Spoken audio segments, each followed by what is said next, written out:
Namaste students, welcome to the biology regular class session for the academic year 2020-2021.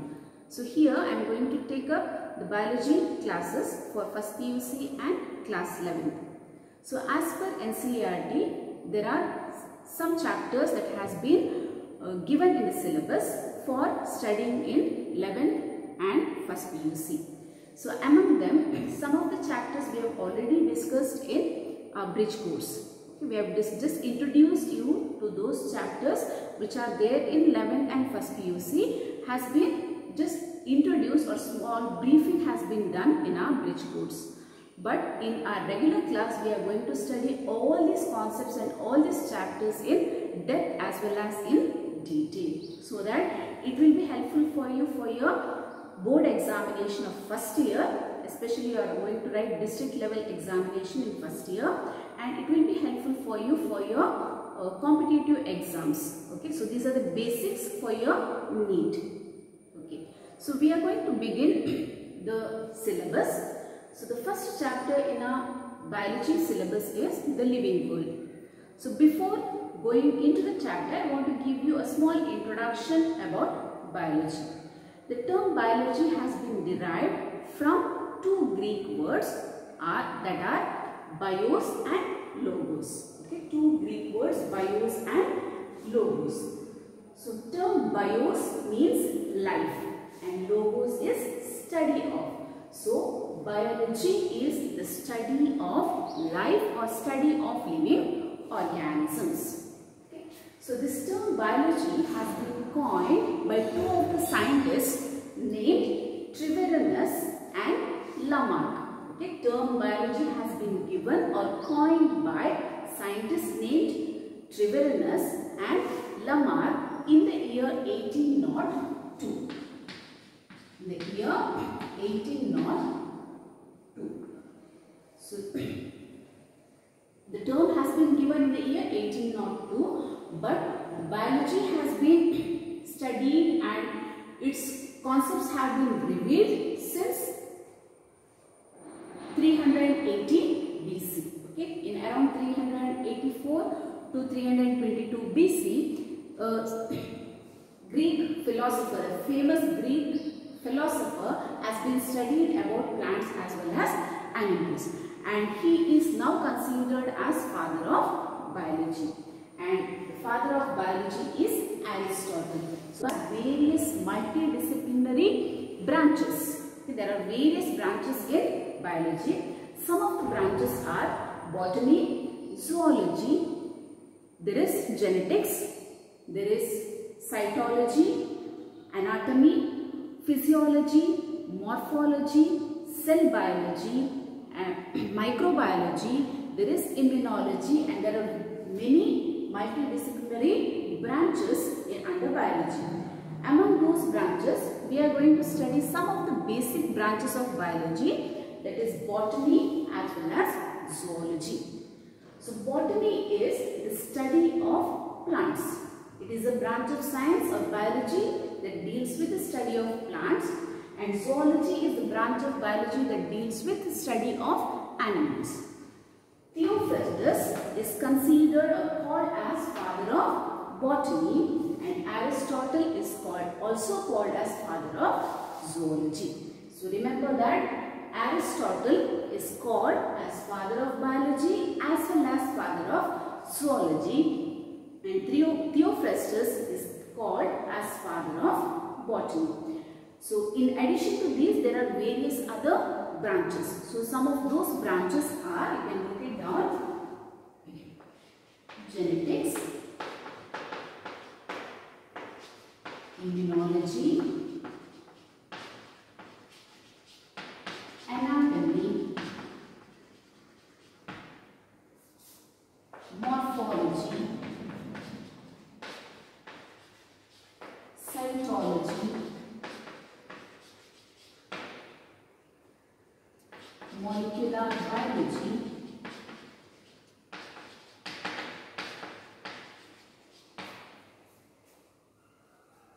there is branch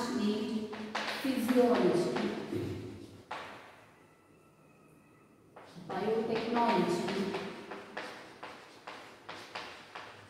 microbiology, etc. So these are some of the branches. There are many such branches under biology. Okay. So now some of these chapters we are going to study, some of these branches we are going to study in this class 11 and first PUC, and there are certain chapters related to genetics and biotechnology that we are going to study in second year of class 12.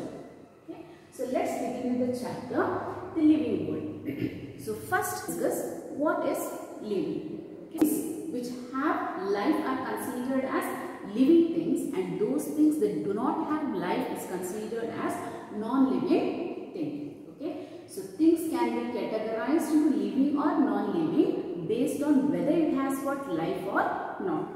So all those things that have life is considered as living thing, or we can call it as living being, and those things that do not have life is considered as non-living thing.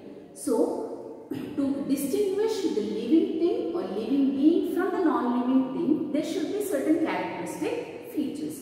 So what are those characteristic features that distinguishes the living beings from the non-living things? So we are going to study some of those characteristic features in this chapter.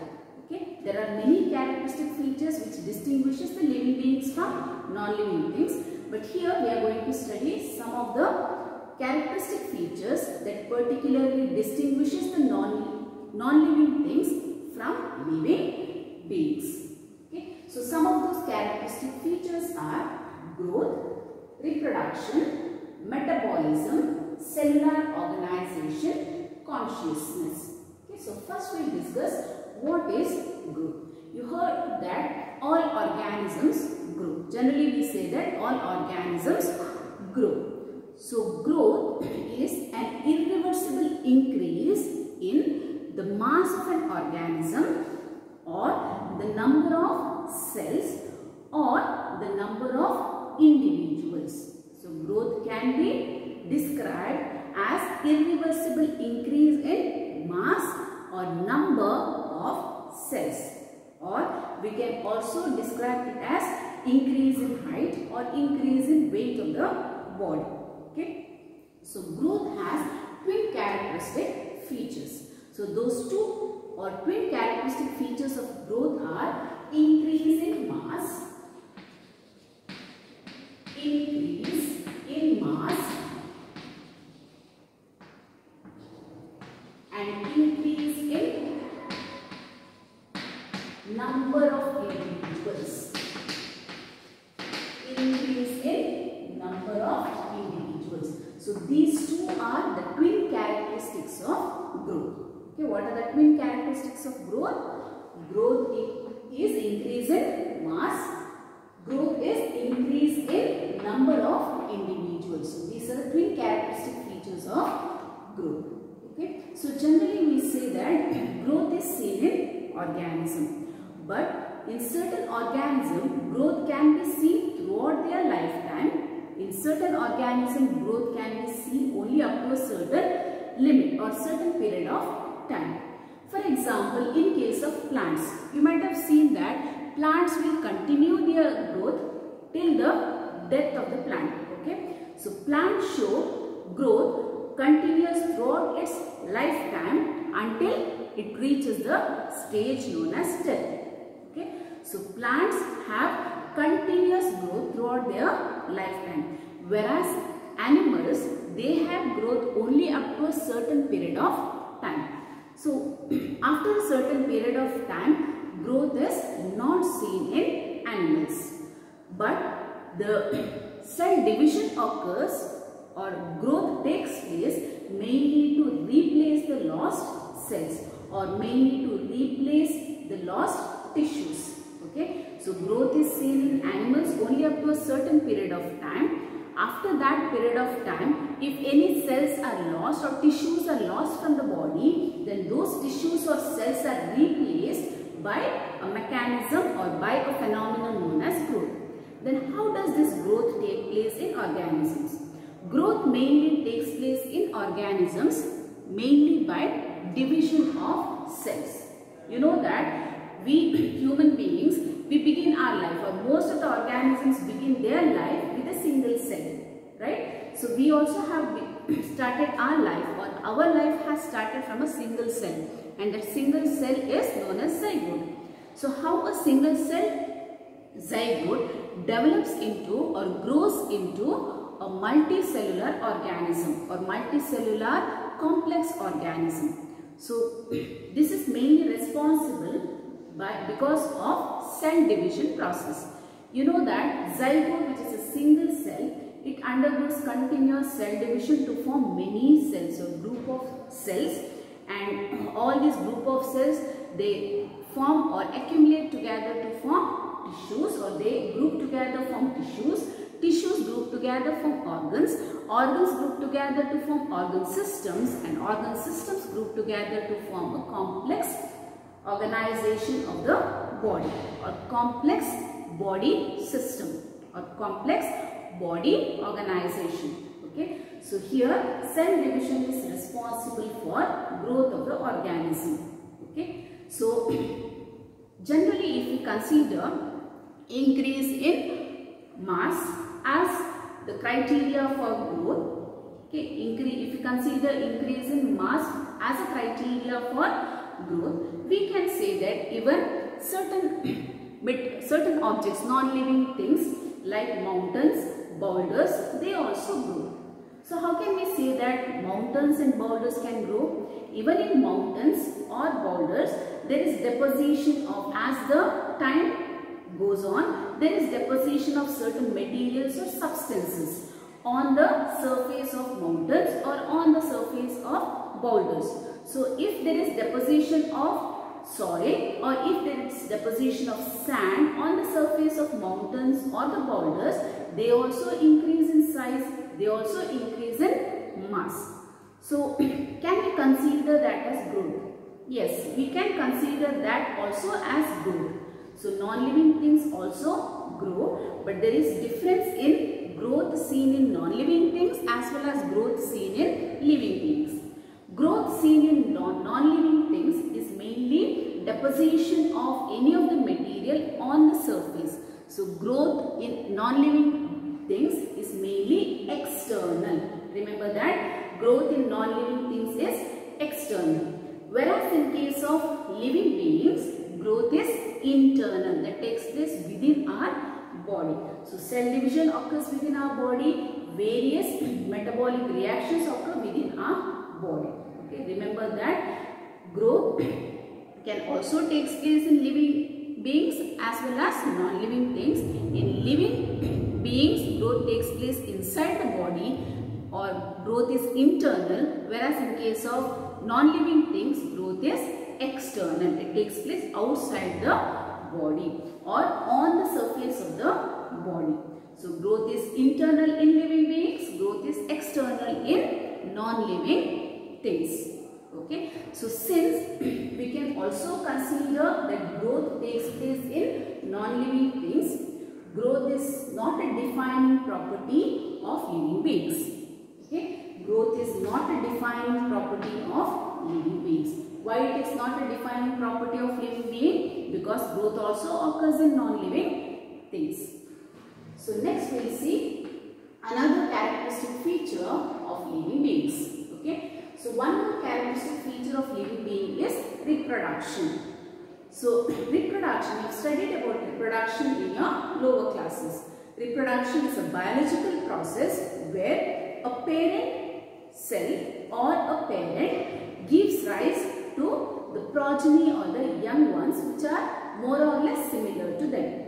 Okay, reproduction is a biological phenomenon where the parent gives rise to the young ones which are more or less similar to them. Such a biological phenomenon is called reproduction.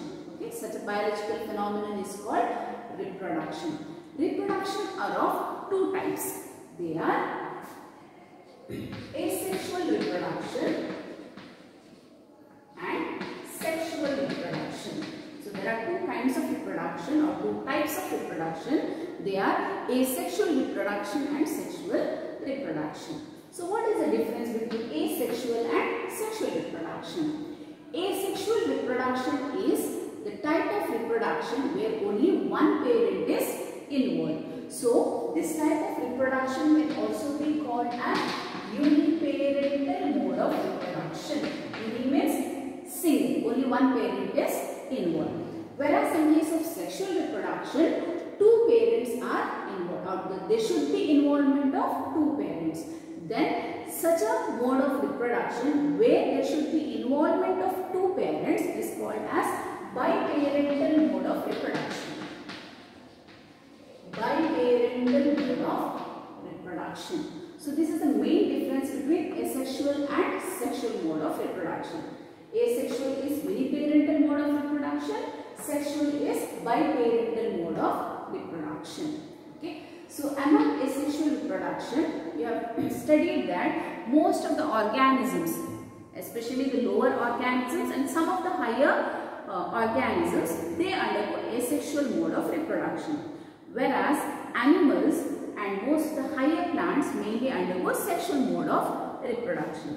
But there are certain organisms which can undergo both asexual as well as sexual mode of reproduction. So we will note down which are those asexual modes of reproduction, and we will just take an example of an organism which undergoes different modes of reproduction. Okay, we will discuss 6 different modes of asexual reproduction with an example each.